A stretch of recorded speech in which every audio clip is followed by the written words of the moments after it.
Bonjour à tous, bienvenue dans votre émission Focus Entreprise. À mes côtés aujourd'hui, Marc Delbar, un directeur général de Digazoo, un spécialiste de l'ingénierie data en temps réel. Bonjour Marc Delbar. Bonjour Eleonore. Merci d'être avec nous. Nous allons parler de data. Aujourd'hui, la data en temps réel, votre spécialité. Et l'enjeu majeur de la data des entreprises, c'est bien sûr d'arriver à tirer le meilleur profit de toutes ces données. C'est pas forcément facile, c'est même un véritable défi aujourd'hui. Oui, donc il y a toute une série de professions autour de la donnée qui consiste à faire des miracles avec la donnée. Mais le problème, c'est qu'il faut d'abord avoir accès à ces données. Et donc, un des problèmes importants sur lesquels nous on travaille, c'est vraiment toute l'acquisition de ces données sur plein de sources hétérogènes, donc de pouvoir aller chercher des données dans les systèmes de l'entreprise, dans le cloud, et de pouvoir les combiner pour pouvoir faire des projets à valeur ajoutée sur la data. Et votre solution, c'est la plateforme Digazoo. Quels sont ses atouts ? Donc, Digazoo permet de fournir la donnée aux personnes dans l'entreprise qui savent l'exploiter. Donc, à tous les gens, les data scientists, tous les spécialistes du décisionnel. Donc, tous ces gens peuvent faire des miracles avec la donnée, mais s'ils n'ont pas de données, ils ne peuvent pas faire beaucoup de miracles. Donc, le principe de Digazoo, c'est quoi ? C'est de simplifier toutes les phases en amont, donc toute l'acquisition des données dans des sources hétérogènes, et de les amener de manière simplifiée et en temps réel à des projets qui en ont besoin. De manière simple, mais aussi rapide. Oui, donc c'est rapide dans la mise en œuvre et c'est rapide dans la fraîcheur des données. On est dans de la donnée en temps réel, donc qui permet d'avoir une décision dans un temps humain, par exemple dans une interaction sur un site web. Au niveau du volume de données, c'est limité, Non, donc on est sur la technologie qui permet de traiter n'importe quel volume, donc c'est paralysable à l'infini, c'est utilisé par les plus grands acteurs de marché, les gros réseaux sociaux ou les grosses boîtes qui font du streaming musical par exemple. Est-ce que c'est contrôlé ? Parce que quand on parle de données, bien évidemment, on se demande aussi si c'est conforme, c'est confidentiel, c'est normé, comment ça se passe ? Je pense que c'est indispensable. Donc, ce qui est important avec Digazoo, c'est qu'on a un ancrage quand même terriblement européen, et donc on est tout à fait aligné à toutes les directives européennes pour tout ce qui est conformité des données, pour tout ce qui est accès aux données confidentielles et personnelles, donc RGPD en français.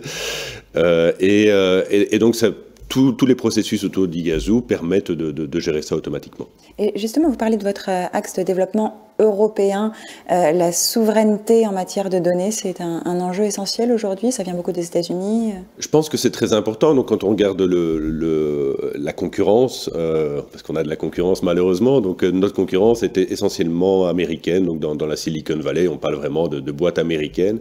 Et on peut se poser la question, en effet, en tant qu'Européen, si c'est bien malin pour des enjeux aussi importants de laisser, les clés du château à des entreprises américaines. Et quelles sont les entreprises avec lesquelles vous travaillez ? Donc on travaille dans différents secteurs. Notre gros client de référence, c'est Toyota Motor Europe, donc, qui nous utilise pour l'entièreté de ses activités européennes décisionnelles. On a des clients dans le domaine de la mobilité, de l'assurance et de la banque. Les constructeurs automobiles aussi, finalement, j'imagine que les secteurs sont extrêmement diversifiés et puis des tailles d'entreprises plutôt moyennes à grandes quand même. Hein. On est quand même dans des entreprises moyennes à grandes pour justifier, je dirais, la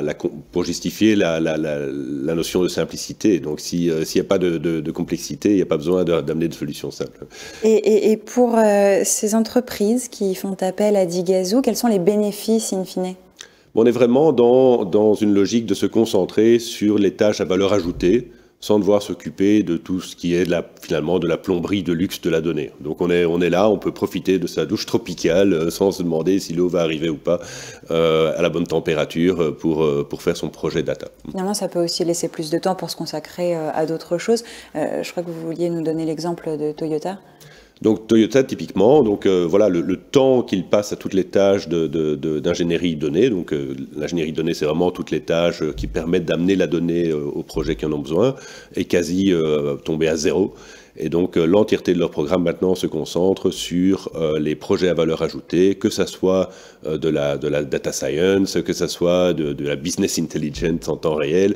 Et donc ils ont des projets, par exemple de maintenance prédictive ou de vue 360 degrés de leurs clients. Comment vous voyez l'avenir de Digazoo ? Bon, on espère qu'on va pouvoir se développer à l'international un maximum. Donc pour l'instant, on a encore, une empreinte plutôt Benelux France et on aimerait bien se développer au maximum à l'international. Donc on est dans la technologie de niveau mondial, ça reste du software, ça reste très compétitif, mais je pense qu'on a une série d'arguments très, très forts autour de la simplicité, autour de la maîtrise des technologies qui permettent de fournir des solutions aux grandes entreprises qui peuvent vraiment les aider. Merci Marc Delbar d'être venu nous parler de Digazoo sur le plateau de Focus Entreprise. Merci Léonore.